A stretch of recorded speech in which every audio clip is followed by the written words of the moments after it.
Prédicateur, pasteur Alain Ouvrard. Thème du message, le rivage d'en face.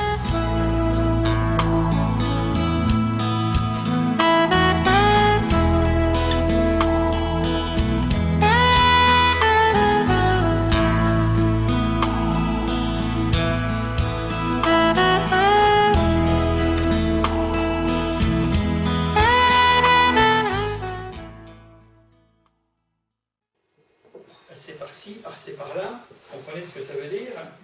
Et je me suis aperçu qu'il est énormément utilisé donc dans l'Écriture sainte. Et par un petit décompte que je me suis prêté, eh bien, je l'ai trouvé au moins 230 fois, ce verbe passer, avec ses dérivés, passant, passage, etc. Alors j'aimerais justement, autour de ce mot et dans un récit tout à fait particulier, eh bien, vous entretenir sur quelque chose que vous connaissez bien. C'est un grand événement biblique et on a souvent l'habitude de le lire, mais j'aimerais donner un petit commentaire sur la question et vous allez deviner de quoi il s'agit. Mais je reviens quand même à ce verbe qui exprime l'action naturellement. Et on parle souvent de passer d'une façon ou d'une autre. Les hommes parlent de passer par l'épreuve ou dans l'épreuve. On passe par l'épreuve. Ces derniers temps, avec la fin de la scolarité, beaucoup de jeunes ont passé des examens. Ça, c'est aussi un aspect des choses. On passe quelquefois de justesse, parce que nous sommes menacés à travers toutes sortes de dangers, toutes sortes de périls. On parle également sur le plan émotionnel ou sur le plan tout simplement de l'état intérieur. Je cite, passer du doute à la foi, de la peur à la sérénité, enfin, passer d'un lieu à un autre, ça s'appelle tout simplement se déplacer ou circuler. Alors pourquoi je dis cela? Parce que ça va être un petit peu la trame de notre réflexion. Et le verbe passer, et tout simplement ce mot passage, prend un sens étonnant. Un sens exceptionnel, un sens miraculeux, un sens surnaturel, un sens divin, dans le fameux récit du livre de l'Exode, au chapitre 14, où il est question du passage de la mer Rouge. Voilà, c'est là où je voulais en arriver, donc, dans cette petite introduction. Et nous voyons que ces hommes et ces femmes d'Israël avaient un regard devant, c'était finalement d'atteindre le rivage d'en face. Et ils sont passés par une expérience. Et dans l'histoire biblique, dans l'histoire des hommes liés à Dieu, eh bien, il y a toujours un passage. Un passage, et en ce qui concerne les Hébreux, eh bien, ils sont passés en quelque sorte de l'esclavage à la liberté. C'est-à-dire qu'ils ont découvert ce que pouvait être l'affranchissement, mais pas un affranchissement par eux-mêmes, l'affranchissement par la main de Dieu. On pourrait dire également, si l'on veut aller un peu plus loin, ils sont passés de la misère au bien-être, hein, parce qu'ils avaient en perspective les promesses de Dieu, qui leur promettaient le pays de Canaan, où il était question du lait et du miel. C'est aussi un passage. Ils sont passés également du non-être, hein, excusez-moi de m'exprimer de cette manière, à une véritable identité, parce qu'ils sont devenus le peuple de Dieu, alors qu'ils étaient un peuple qui ne comptait même pas. Dans l'Empire d'Égypte, c'était des sous-hommes. Ils sont passés de la mort à la vie, parce qu'ils ont pris conscience de leur état, que sans Dieu on ne peut pas vivre. Et on pourrait dire également qu'ils sont passés des ténèbres à la lumière, par le fait même que Dieu leur a donné la connaissance. Ça s'est passé à Sinaï, à travers la médiation d'un grand homme que nous connaissons, il s'agit de Moïse. Et quand j'ai regardé un peu plus près, eh bien, je me suis aperçu que le mot passer en latin, c'est passere, et ça donnait le mot pas, c'est-à-dire marcher. Et avec Dieu, on marche. On ne marche pas n'importe comment, on ne marche pas dans n'importe quelle direction, on marche au pas de Dieu, on marche dans la volonté de Dieu, on marche selon les directives de Dieu, selon les indications de Dieu, et c'est lui qui nous mène toujours sur le rivage d'en face. Et c'est là où il y a la bénédiction. Alors, ceci dit, je voulais simplement l'introduire. Je ne vais pas relire ce long chapitre qui nous relate le passage des Hébreux à travers la mer Rouge, mais on va le prendre au fur et à mesure, et puis tout simplement commenter les versets qui sont là devant nos yeux. Il nous est simplement dit dès l'entrée de ce paragraphe, de ce chapitre, que Moïse, comme finalement nous le savons, Dieu lui a parlé. Il nous a simplement rappelé que l'Éternel parla à Moïse et il lui a donné un ordre précis de s'adresser aux enfants d'Israël. Et alors que normalement il devait arriver directement dans la Palestine, en passant par le nord, en contournant finalement ce golfe qui là juxtapose l'Égypte et puis la Palestine. Alors il devait monter vers le nord, mais il nous a dit que Dieu a changé d'avis, enfin vous l'avez tout simplement cet avis depuis bien longtemps, mais ça a été déroutant pour les Hébreux parce qu'il dit simplement qu'ils se détournent et qu'ils campent dans un endroit tout à fait particulier qui s'appelle Migdol, enfin bon, je passe sur ces textes, et qu'ils campent là.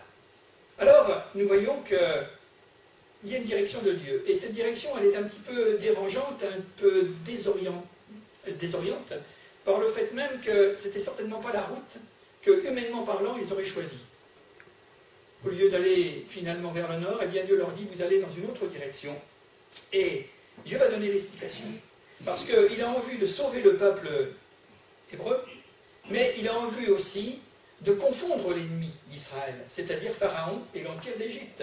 Alors, il met finalement dans la bouche de Pharaon, c'est Dieu qui parle, ce que peut penser Pharaon d'une telle situation, de voir près de 2 millions de ses esclaves sortir à main levée d'Égypte et finalement quitter tout simplement au nez et à la barbe de Pharaon et de son armée, et de se diriger tout simplement là pour trouver la liberté, trouver une véritable vie. Alors, c'est Dieu qui parle de cette manière. Pharaon dira des enfants d'Israël, ils se sont égarés dans le pays. Et Dieu a justement fait en sorte que c'est de faire croire à Pharaon qu'ils sont là perdus, au lieu d'aller dans la bonne direction. Dieu volontairement les fait aller dans un autre sens, qui fera dire à Pharaon, mais ils sont perdus de toute façon, le désert les enferme. Et ça va donner des idées à Pharaon en disant, mais s'ils sont dans le désert, moi je vais les rattraper. Et là je vais les ramener, et ils vont savoir, comme on dit très souvent, de quelle bois je me chauffe. Parce que c'était lui le maître. C'était lui, finalement, le roi d'Égypte. Et à ce moment-là, Dieu ajoute, j'endurcirai le cœur de Pharaon, et à ce moment-là viendra dans son cœur l'idée de les poursuivre. Parce que c'était lui qui les avait laissés partir, parce qu'il ne pouvait plus supporter. Et on comprend qu'après les 10 plaies d'Égypte, Pharaon ne voulait plus entendre parler des Hébreux. Mais toujours est-il qu'il se ravise à ce moment-là, Pharaon, mais c'est dans la volonté de Dieu, en quelque sorte, c'est Dieu qui fait les choses. Alors, Pharaon et toute son armée serviront à faire éclater ma gloire. Voilà le but. Et les Égyptiens sauront que je suis l'Éternel. Et les enfants d'Israël firent ainsi. Ils vont écouter la voix de Moïse, docilement, et ils vont aller dans une autre direction qui n'était peut-être pas, forcément, humainement parlant et logiquement parlant, était la direction prévue. Alors à ce moment-là, quand les Hébreux sont partis, et particulièrement dans cette direction, il nous est simplement rappelé dans ce passage qu'on est allé l'annoncer au roi d'Égypte que le peuple avait pris la fuite. C'était pas une fuite. C'est lui qui les avait chassés dans un premier temps. Et ils étaient sortis avec, finalement, à main levée, comme on dit, c'est-à-dire tout simplement, un peuple qui réclamait son affranchissement, comme ça se passe encore aujourd'hui, vous avez vu, dans tous les pays arabes, ça bouge, c'était un petit peu, en quelque sorte, un affranchissement. Alors le cœur de Pharaon et celui de ses serviteurs furent changés à l'égard du peuple. Il y a quelques jours, il ne voulait plus les voir, c'est lui qui les avait chassés, maintenant il veut les rattraper. Alors, ils vont se culpabiliser, enfin, façon de parler, mais ils vont se dire les uns les autres, mais qu'avons-nous fait en laissant aller Israël, dont nous n'aurons plus les services, parce que comme c'était un peuple qui était réduit tout simplement à l'esclavage et à la servitude, ils vont se dire, mais qui va faire les travaux, qui va construire les pyramides, qui va creuser les canaux, qui va faire les travaux des champs, etc. Alors, il y a tout un... Mais ça, c'est Dieu qui a mis ça dans le cœur de Pharaon. Il se ravise en quelque sorte. Alors, Pharaon a attelé son char, nous dit le passage, il a pris son peuple avec lui, alors quand il s'agit de son peuple, ce sont ses serviteurs, et ses militaires et ses soldats. Et il nous a donné même le détail de toute cette armée considérable qui va aller à la suite pour rattraper Israël. Il nous a dit qu'il y avait 600 chars d'élite, tous les chars de l'Égypte, il y avait là, bien sûr, les combattants, finalement, des armures, enfin toutes sortes de choses. Et tout à nouveau, pour la deuxième fois, il nous a dit que l'Éternel endurcit le cœur de Pharaon Et Pharaon poursuivit les enfants d'Israël, parce qu'ils étaient sortis à main levée. C'est toujours dans ces versets qui sont devant mes yeux que je train tout simplement de lire devant vous. Alors les Égyptiens les poursuivirent, et tous les chevaux, les chars de Pharaon, son armée, ses cavaliers, les ont atteints, ont rejoint le peuple d'Israël à un endroit qui s'appelle Pit-Hahiroth, c'est-à-dire vis-à-vis de Bath-Séphon. Ils sont dans le désert à ce moment-là. Donc ça, c'est la première partie de ce fameux récit, mais on n'a pas encore passé la mer Rouge. Ils viennent de quitter le pays de la servitude, ils se trouvent finalement dans le désert. C'est une situation vraiment inédite. Il y a Pharaon qui court derrière, il est prêt à les rattraper, et il nous est simplement dit dans le verset 10, cette petite phrase qui en dit long, Pharaon approchait. Voilà. Et ça, c'est un mot, c'est une petite expression qui remplit d'effroi, d'horreur, en se préparant à un massacre. Pharaon approchait. Les Hébreux sont démunis d'armes, il n'y a pas de militaires, il n'y a pas de soldats, c'est qu'un peuple d'hommes, de femmes, de vieillards, d'enfants, et aucune possibilité de se défendre. Et nous voyons que Pharaon lui vient avec toute sa troupe, et on pourrait peut-être penser à l'époque, pour l'époque, c'était certainement l'armée la plus forte et la plus puissante de ce temps-là. Alors quand les Hébreux ont vu ce qui se passait, ils ont d'abord vu certainement un immense nuage de poussière en se retournant. Ils n'ont peut-être pas compris au premier abord, mais ils ont vite certainement saisi la signification de ce nuage qui arrivait. Et là, très vite, ils se sont rendus compte que c'était Pharaon qui arrivait avec ses chars et ses chevaux. Alors les enfants d'Israël levèrent les yeux, et voici les Égyptiens étaient en marche derrière eux. Et ça a dû être quelque chose de terrible. Quelque chose d'effroyable. Imaginez-vous les hommes, les femmes, les enfants, en disant on va tous se faire massacrer. Et c'était une multitude, parce que ce n'était pas un petit peuple à l'époque. Et les enfants d'Israël eurent une grande frayeur, avec une réaction qui est certainement la bonne réaction, puisqu'il nous est dit que après cette frayeur, enfin dans cette frayeur, eh bien ils ont crié à l'Éternel. Alors ils se sont tournés vers Moïse. Et c'est là où commence finalement eh bien, ce passage. Nous pourrions dire ces états intérieurs, ces émotions, tout ce qui peut finalement bousculer et nous bouleverser, nous désorienter, nous, en tant qu'hommes. Parce que lorsque nous sommes conscients de ces réalités, c'était une réalité mortelle qui était derrière eux, il ne faut pas l'oublier. Alors ils se sont tournés vers Moïse. Ils ont crié à Dieu, mais ils se sont tournés vers Moïse. Ils ont demandé à Dieu du secours, ils ont tout simplement exprimé leur détresse. Mais à Moïse, ils ne vont pas lui dire la même chose. Ils vont simplement se tourner vers Moïse et ils vont lui faire un reproche mordant, cinglant. Ils vont lui dire, mais n'y avait-il pas de sépulcre en Égypte sans qu'il soit besoin de nous mener mourir au désert? Parce qu'ils identifient Moïse comme le responsable de cette sortie. Ils ont été malheureux pendant 430 ans. Ils sont morts sous la peine, les fardeaux, la maltraitance, le fouet. Et ils avaient pleuré pendant des décennies en disant « Seigneur, envoie-nous une délivrance, envoie-nous un libérateur ». Alors le libérateur, il est venu dans la personne de Moïse. Moïse, soutenu par la puissance de Dieu et par la main de Dieu, va les faire sortir. Au moment où ils sont sortis, parce qu'il y a un danger qui les menace, ils vont se retourner à ce moment-là vers Moïse. Et vont lui dire « Mais qu'est-ce que tu nous as fait? Tu nous as trahis. Pourquoi nous as-tu amenés dans le désert? Si nous devons mourir, eh bien on aurait mieux fait de mourir en Égypte. » C'est ça le sens de la réflexion qui est faite, qui est prononcée à ce moment-là. Que nous as-tu fait en nous faisant sortir d'Égypte? N'est-ce pas là ce que nous te disions en Égypte? Laisse-nous servir les Égyptiens, car nous aimons mieux servir les Égyptiens que de mourir dans le désert. Alors que quelque temps auparavant, eh bien, ils avaient dit exactement le contraire. C'est pour montrer que l'homme est très versatile. Voilà. Et la peur, l'effroi, la crainte est là pour modifier finalement tous les comportements et balayer la foi. Et c'est ce que nous rapporte finalement ce texte, pour nous montrer que nous avons des conditions que nous n'avons pas. Nous pouvons toujours dire que nous avons des certitudes, mais c'est dans l'épreuve. C'est dans les moments difficiles que nous jugeons de la validité et de la solidité de notre position en Dieu, de notre foi en Dieu. Alors, ils vont dire tout cela.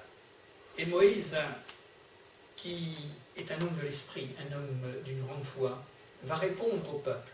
il va dire tout simplement ces paroles, ne craignez rien, restez en place et regardez la délivrance que l'Éternel va vous accorder en ce jour, car les Égyptiens que vous voyez aujourd'hui, vous ne les verrez plus jamais. Alors ça, c'est une réponse qui est déconcertante, parce qu'on s'aperçoit qu'il a affaire eh bien là, à une menace qui est celle de Pharaon, qu'il a aussi à faire face à une, on pourrait dire, à un tumulte et une révolte pleine de panique et de frayeur de son peuple, et il va leur répondre tout simplement, et ne craignez pas, n'ayez pas peur. Vous savez, c'est difficile de raisonner des gens qui sont pris de panique. C'est terrible la panique, parce que ça vous fait faire des choses qui sont hors de la raison, irraisonnées naturellement. Alors donc, il va leur dire, mais vous restez là où vous êtes, et vous allez voir que ce n'est pas l'homme qui va vous délivrer. Ce n'est pas moi, Moïse, qui va vous délivrer. Mais vous allez bien regarder, et vous allez vite vous apercevoir que la délivrance viendra de Dieu, et à ce moment-là, les Égyptiens que vous voyez, qui vous menacent, qui sont en train de vous poursuivre pour vous détruire ou pour vous ramener en Égypte, eh bien, vous les voyez aujourd'hui, mais demain, vous ne les verrez plus. Il n'y avait qu'une parole de foi qui pouvait animer Moïse. Et un homme qui n'a pas été pris par la panique, parce qu'on ne peut pas parler comme ça quand on est paniqué. C'est sa foi qui fait la différence. Cet homme est un homme de l'esprit. Et il reçoit au fond de son cœur, parce que Dieu lui a dit, eh bien maintenant, tu vas détourner le peuple pour qu'il aille comme je veux.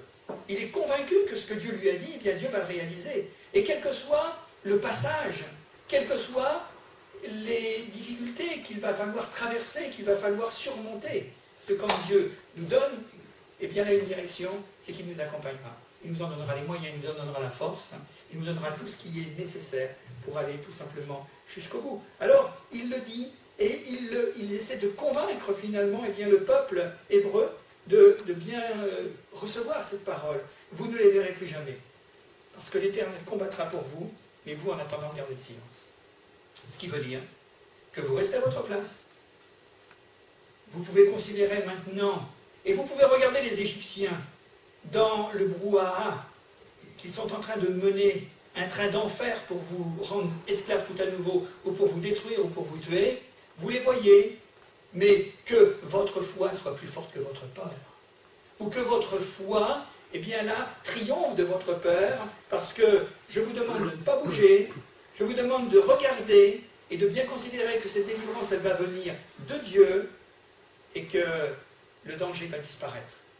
D'une façon ou d'une autre, Dieu a une solution, parce que c'est Dieu qui va combattre pour vous, mais en attendant, gardez le silence. Parce que plus on parle, plus on s'agite, plus on est en train de crier d'une manière ou d'une autre, et bien, finalement, quelque part, plus on se perturbe, et on perturbe les autres. Voilà les conseils qui sont donnés à ce moment-là, et ça vaut aussi pour nous-mêmes lorsque nous sommes dans des passages difficiles, lorsque nous avons à traverser des épreuves, lorsque nous sommes confrontés avec des périls et des dangers. Ça, c'est une attitude constante. C'est celle que nous indique la parole de Dieu pour que nous puissions eh bien, vraiment voir Dieu se manifester. Quelquefois, nous prions et nous disons, mais Seigneur, montre-toi. Seigneur, fais quelque chose pour moi. Je te prie. Mais une chose qui est certaine, c'est que cela fait écho à une parole qui viendra beaucoup plus tard, par un grand prophète de Dieu qui s'appelle Ésaïe, quand il dira ceci, dans son chapitre 15 et au verset 30, il dira ceci, ou plutôt au chapitre 30 et verset 15, en remettant leur droit, il dit ceci, mais c'est dans le calme et la confiance que sera votre force.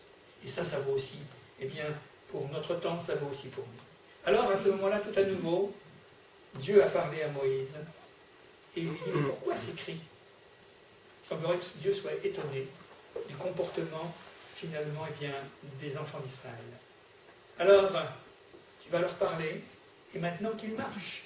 Parce que c'est ça, la question. Quand je vous ai parlé de ce mot « passer », quand je vous ai parlé de ce mot également de passage, qu'ils marchent, et nous sommes appelés à marcher. Ce n'est pas de rester statique, ce n'est pas de dire, eh bien, on va attendre, non, c'est de continuer à marcher, sous le regard de Dieu, avec la force que Dieu nous donne, et en ayant les yeux fixés, et bien sûr ce qu'il va faire.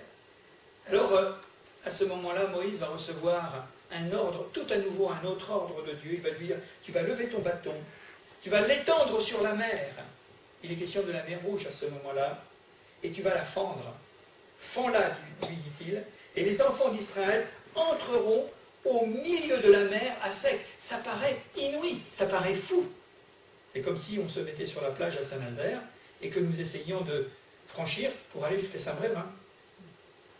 Imaginez-vous, si un bateau passe par là, il va tomber dans le trou. Pendant le... Voilà. Et on peut s'imaginer, hein. Et ça devait représenter quelque chose d'assez fabuleux, bien que ce ne soit pas une fable, mais quelque chose d'assez étonnant, cela. Et pourquoi ça nous est rappelé encore des siècles et des siècles après?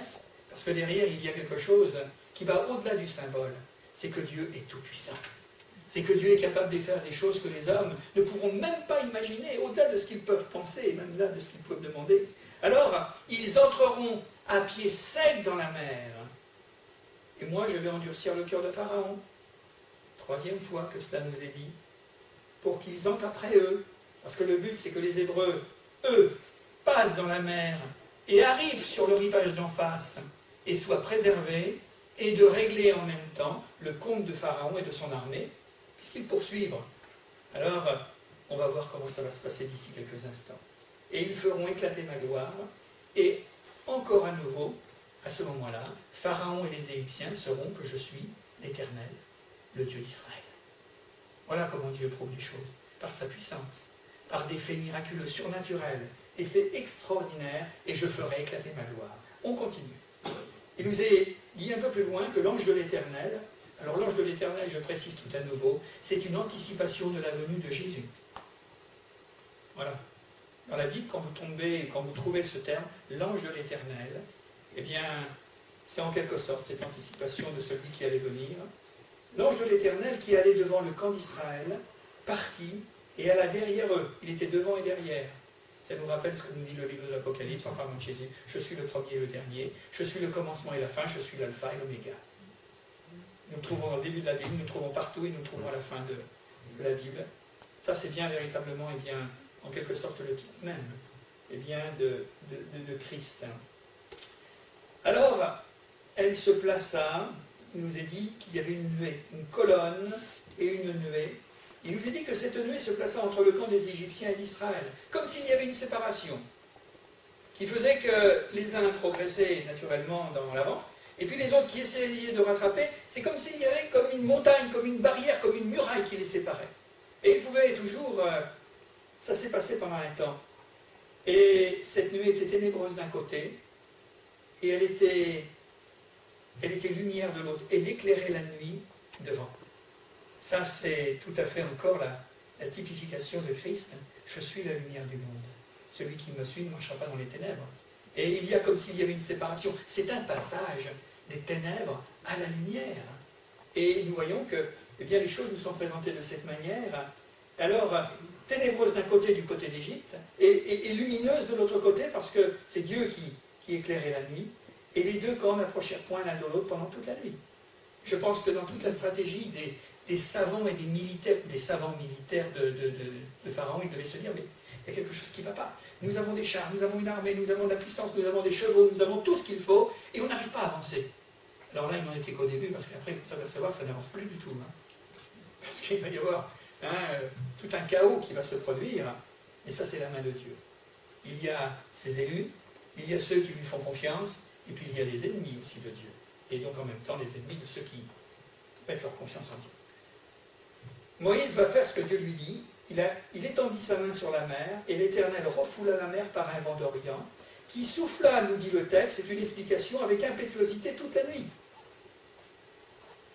Alors on appelle ça de l'historico-critique, mais c'est une réalité quand même, parce que Dieu est capable de jouer avec la nature, de maîtriser la nature, et de modifier, d'une manière ou d'une autre, en puissance, eh bien tout ce qu'il a créé.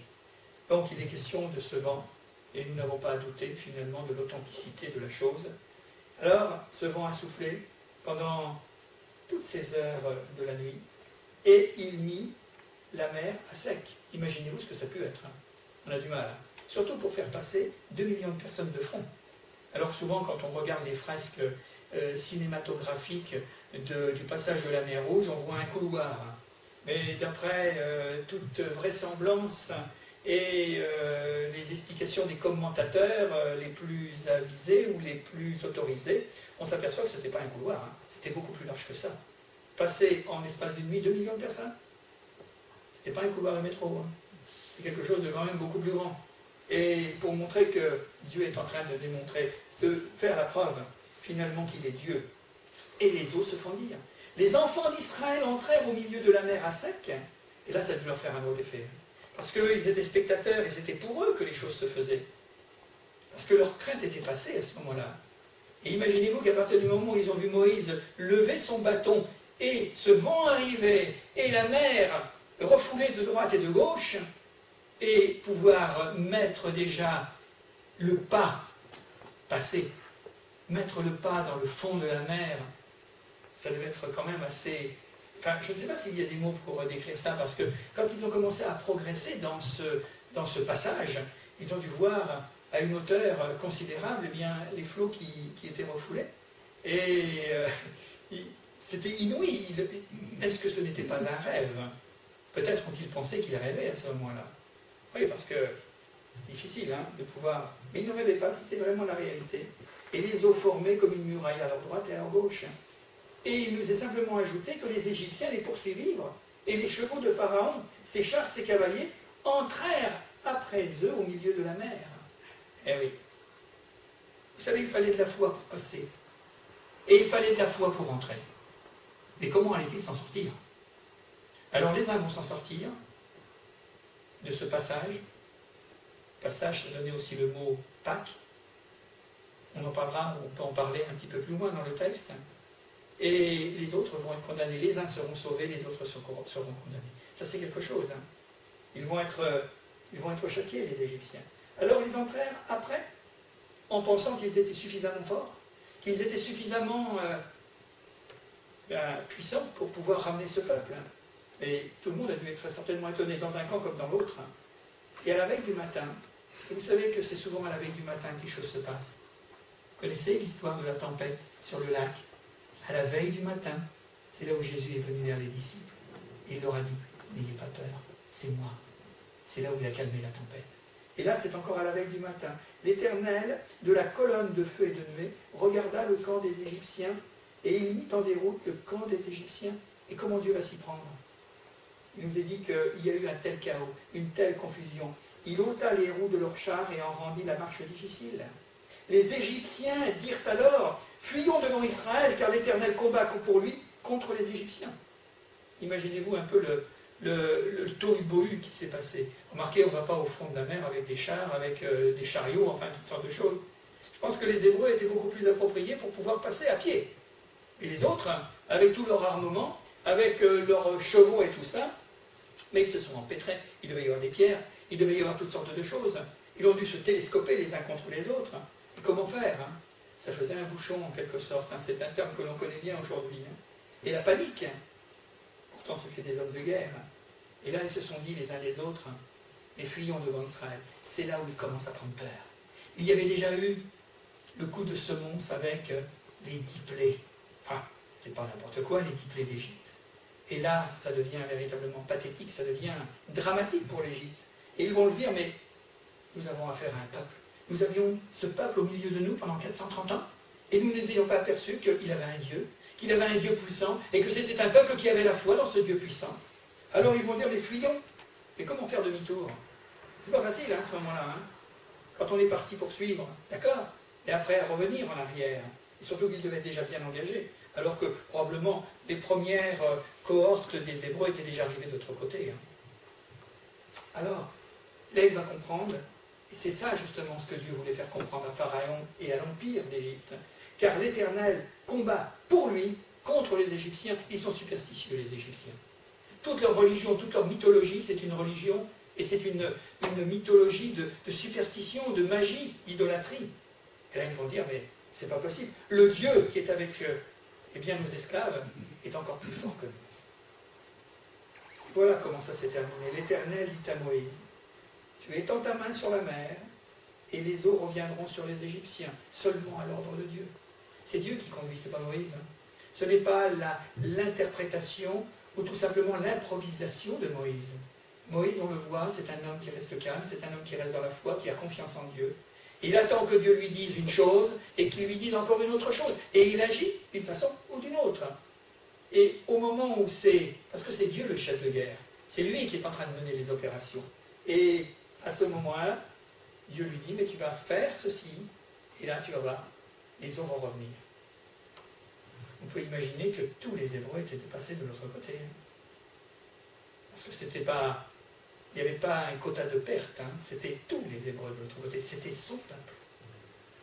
C'était son peuple. Et toutes les eaux se sont abattues sur les chars et sur leurs cavaliers. C'est ce que Moïse a fait. Et vers le matin, la mer avait repris son impétuosité, comme si rien n'était passé. Mais il y avait la séparation. Il y avait les ennemis de l'autre côté repoussés, on va voir dans quel état ils sont, et puis il y avait le peuple de la foi, le peuple des Hébreux, le peuple d'Israël, qui était sain et sauf. Alors imaginez-vous que ça a dû être quelque chose d'assez étonnant pour eux. Hein, de dire, mais comment on a... Ils ont dû certainement se pincer en disant, mais est-ce que nous rêvons ou quoi? Qu'est-ce qui s'est passé? Qui pouvait rivaliser dans une telle confrontation? Et à ce moment-là, les Égyptiens, nous dit le texte, dès qu'ils ont vu les eaux se rabattre tout à nouveau sur eux, eh bien, ils ont fait au moins la tentative de s'échapper. Mais l'Éternel, ajoute le récit, précipita les Égyptiens au milieu de la mer. Ça devait être quelque chose de terrible. Un carnage. Et qui pouvait dire? Qui pouvait s'en prendre à qui? Moïse, sans armes, un peuple sans armes, ça venait d'en haut. Hein. Ça ne pouvait pas être autrement. Les eaux revinrent et couvrirent les chars, les cavaliers et toute l'armée de Pharaon qui était entrée dans la mer après les enfants d'Israël, et il nous a dit qu'il n'en échappa pas un seul. Je ne sais pas si Pharaon, lui, comment il a fait les choses, parce qu'il a envoyé peut-être ses troupes devant. Hein, c'est possible. Mais toujours est-il que c'était un véritable désastre. C'était une débandade. C'était la débâcle, nous pourrions dire. Non pas par un fait militaire, un fait d'armes, mais tout simplement par un fait de la nature. Et derrière la nature, il y a Dieu. Il y avait Dieu qui était en train de faire les choses. Et vous savez, encore aujourd'hui, je dis bien que les hommes tremblent encore devant la nature. On entend le bruit du canon. Il y a une puissance militaire dans notre monde, toutes sortes de choses redoutables et terrifiantes qui donnent la mort et le feu, qui donnent la mort par le feu. Mais il y a une chose devant les hommes, devant lesquelles les hommes sont impuissants, devant les nations, enfin, dont les nations sont impuissantes, même les plus grands stratèges, eh bien reculent, c'est la nature. Là, on ne peut rien faire. Que ce soit un tremblement de terre, que ce soit un tsunami ou tout ce que voudrait, les hommes reculent à ce moment-là. On n'a pas les armes pour lutter. On n'a pas la force pour lutter devant cela. Et ça, c'est ce qui s'est passé dans la circonstance. Personne n'échappa, mais les enfants d'Israël marchèrent à sec. C'est bien confirmé, au milieu de la mer, et les eaux formaient comme une muraille à leur droite et à leur gauche. Pour bien nous montrer que eux, ils sont passés, ils ont traversé l'épreuve. Ils sont allés finalement, eh bien, nous pourrions dire, de la mort dans laquelle ils sortaient pour aller vers la vie. Ils sont passés des ténèbres de l'Égypte à la lumière qui les attendait de l'autre côté, sur l'autre rive, en quelque sorte. Et j'aime bien ce petit verset sur lequel nous allons terminer simplement. Il nous est dit qu'en ce jour, jour mémorable, jour qui s'inscrit dans l'éternité, on pourrait dire, parce qu'on en parlera encore au ciel, hein, je pense. Ça a été consigné finalement dans notre Bible. Oh, les moqueurs et les sceptiques diront toujours, mais tout ça c'est de la légende. Non, non. Moi je crois que ça nous a été donné parce qu'il y a une réalité d'histoire, une réalité historique. Mais derrière, on ne va pas s'arrêter seulement à cette réalité historique. Et je crois qu'il y a un formidable enseignement pour nourrir notre espérance, notre foi, construire notre vie spirituelle, pour nous dire que le Dieu en qui nous avons mis notre confiance ne nous décevra jamais et ne nous trahira jamais, parce que nous savons que ce qu'il dit, c'est la vérité, et ce qu'il dit, il l'accomplit. C'est ça la grande différence. Et ça, c'est important. Et ce fameux verset sur lequel j'aimerais dire quelques mots encore, il nous est dit qu'en ce jour, l'Éternel délivra Israël de la main des Égyptiens. C'est lui. Il l'avait déjà fait pour les faire sortir. Maintenant, il fallait passer par cette épreuve de cette mer qui barrait la route, qui faisait finalement, eh bien là, une impossibilité, parce que qu'est-ce que nous pouvions faire? Il y avait d'un côté le désert, il y avait la mer de l'autre. Soit on mourait de soif, finalement dans le désert, ou alors on se noyait tout simplement dans cette mer rouge, tout simplement. Et cette petite précision, à travers simplement cette ligne, Israël vit sur le rivage de la mer les Égyptiens qui étaient morts.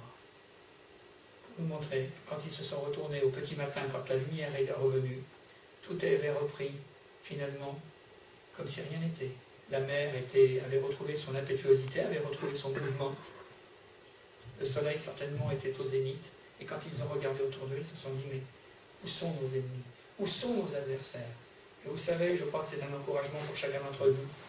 Parce que si nous voulons croire en le Seigneur, si nous voulons véritablement suivre Dieu, nous aurons des ennemis. Nous aurons des adversaires.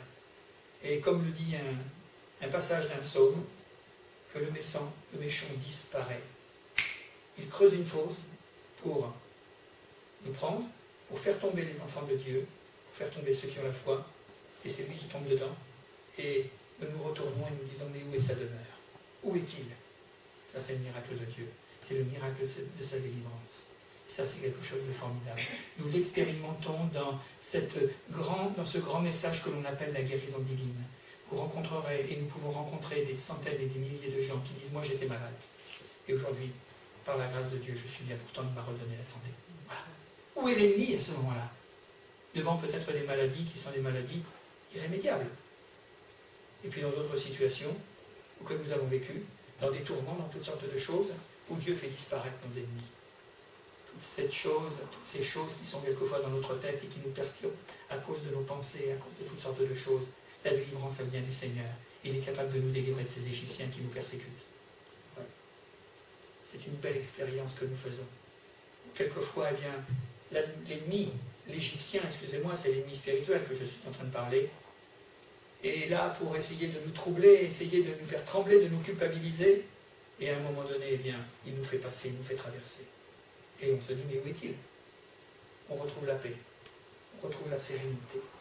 Alors, Israël a vu, sur le rivage, les Égyptiens qui étaient morts. Le mal était terminé. La peur était finie. La poursuite, eh bien, il n'y avait plus rien. Israël vit la main puissante que l'Éternel avait dirigée contre les Égyptiens. Et, conséquence, c'est que le peuple craignit l'Éternel, et il crut en l'Éternel et en Moïse, son serviteur. Voilà.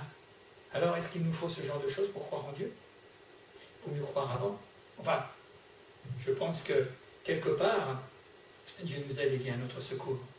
Quand il voit son peuple fragile, son peuple menacé, son peuple poussé aux extrémités, dans des situations inextrémistes, eh bien, à ce moment-là, moi, je crois qu'à ce moment-là, eh bien, Dieu nous donne véritablement, il nous envoie un libérateur, comme ça s'est passé pour Moïse.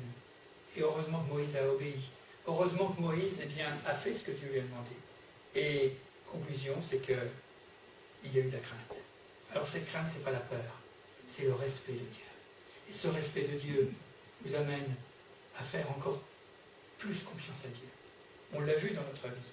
Et aujourd'hui, eh bien, je pense qu'après des années, on est encore, excusez-moi entre guillemets, mais encore plus confiant que nous l'étions peut-être dans les premiers pas que nous faisions dans la foi et dans la vie spirituelle. Eh bien, c'est pour ça. Et ça, je vois que ça marquait les esprits, ça marquait les générations, ça marquait les peuples et les nations, ça marquait tous les croyants et les chrétiens de tous les temps, cette histoire, cette fameuse histoire de passer la mer Rouge. Alors peut-être que Dieu nous appelle à passer une mer Rouge qui est devant nous. C'est inimaginable, et c'est peut-être, humainement parlant et naturellement parlant, impossible pour nous. Mais c'est lui qui ouvre la voie, c'est lui qui marche devant nous. Il marche devant, il marche derrière, il nous dit, tu peux y aller. Fais-moi confiance. Tu arriveras sur le rivage d'en face, parce que c'est ça le but. Hein. Même devant tout ce qu'il peut y avoir comme impossibilité, c'est Dieu qui trace la voie. Alors, tout simplement pour nous encourager à lui faire confiance. Et j'aime bien cette parole que Jésus laissera dans l'évangile de Jean, au chapitre 14, si je me souviens, il est dit ceci, croyez en moi, croyez en Dieu, croyez en moi, et que votre cœur ne se trouble point. Alors nous avons besoin, à travers ce simple texte, eh bien, de nous fortifier, de nous encourager, que cette parole nous exhorte à dire Seigneur, il y a peut-être une mer rouge quelle que soit la nature de ce qui barre ma route aujourd'hui, mais quelle que soit finalement la situation, eh bien Seigneur, je te fais confiance. Et je veux garder le silence, je veux rester là, sur place, enfin en place, je veux marcher avec toi, et c'est toi qui vas me conduire finalement vers le but désiré, là où tu veux me conduire. Quand ils ont été de l'autre côté, c'était déjà encore une nouvelle étape. Ils se dirigeaient après, finalement, eh bien, vers ce que Dieu leur avait préparé. Ils ne vont pas y arriver tout de suite. Hein. Ils vont errer pendant 2 ans dans le désert. Ça va être une école, c'est là où ils vont recevoir les 10 commandements. C'est là où ils vont fêter la première Pâque. Passage. C'est là où ils vont vivre toutes sortes d'expériences. Et puis au moment de rentrer dans le pays de Canaan, ils vont dire on ne veut plus y rentrer. On préfère retourner en Égypte. C'est viscéral hein, chez l'homme. Hein. Il est malheureux, il est terriblement perturbé par sa misère et tout cela, mais néanmoins il veut se remettre encore sous le joug de la misère. Ils finiront par y rentrer dans ce pays de Canaan. Ouais. Ils passeront le Jourdain à ce moment-là. Ce ne sera pas la mer Rouge, ce sera le Jourdain. Et Jourdain, ça veut dire fleuve de mort. Hein. Mais ils trouveront la vie de l'autre côté. Ils abattront Jéricho. Et ils rencontreront finalement des peuples qu'ils vont battre, ils vont conquérir des territoires jusqu'au jour où, eh bien là, ça sera une véritable nation. Mais que c'est difficile de marcher, que c'est difficile de faire confiance à Dieu. Et pourtant, ça se fera. Alors que Dieu nous bénisse. Parce que tout ça, ce sont des histoires qui nous sont données dans la Bible. Mais comme le dit l'apôtre Paul, dans je ne sais plus quel épître, peu importe, hein, mais ces choses ont été écrites pour notre instruction. Oui, c'est pas pour rien. Pour que nous qui sommes arrivés à la fin des siècles, eh bien, nous puissions nous inspirer de la parole de Dieu pour qu'elle grandisse, pour qu'elle fasse et qu'elle développe notre foi en disant bien, Seigneur, tu étais le Dieu d'hier avec des miracles, tu es encore le Dieu d'aujourd'hui avec les mêmes miracles. Seigneur, apprends-moi à te faire confiance, apprends-moi à me reposer sur toi. On va prier maintenant quelques instants, si vous voulez. Seigneur, nous voulons te rendre grâce et te remercier, Seigneur, parce que c'est vrai, cette expression de passé, eh bien, nous montre, Père éternel, que même dans l'étymologie, dans le sens même du mot, il y a le mot pas. Et pour nous, le mot pas, c'est marcher. Mais pas marcher n'importe comment, pas marcher n'importe où, dans n'importe quelle direction. C'est marcher avec toi. C'est marcher à ton pas. C'est marcher, Seigneur, en te faisant confiance. Seigneur, nous voulons te dire encore une fois de plus, augmente-nous notre foi. Fais-nous grandir, Seigneur, dans notre foi. Nous te le demandons, Seigneur, parce que comment pouvons-nous être délivrés de nos ennemis? Comment pouvons-nous passer nos mers rouges? Comment pouvons-nous eh bien, surmonter, en effet, Seigneur, les difficultés, les montagnes, les murailles, Seigneur, et puis toutes ces choses de l'impossible? Alors, Seigneur, tout cela devient véritablement réalisable lorsque nous te mettons devant nous, lorsque nous t'invitons, Seigneur, à passer devant nous, à marcher devant nous, à nous précéder en un mot. Et ainsi, Seigneur, c'est toi qui nous ouvre la route. Seigneur, je te demande de nous visiter les uns et les autres, de bénir, en effet, Seigneur, ceux qui entendent ce message, et qu'ainsi, Seigneur, ils puissent véritablement eh bien, regarder à toi, te faire confiance, marcher à ta lumière, s'inspirer de ta parole et de tes promesses, parce que tu ne manqueras jamais de nous conduire au but. Et nous te louons et nous te remercions. Oui, Seigneur, merci parce que tu es celui qui nous fait passer eh bien, victorieusement toutes nos mers rouges, et tu laisses nos ennemis, Seigneur, sur leur rivage, derrière notre dos.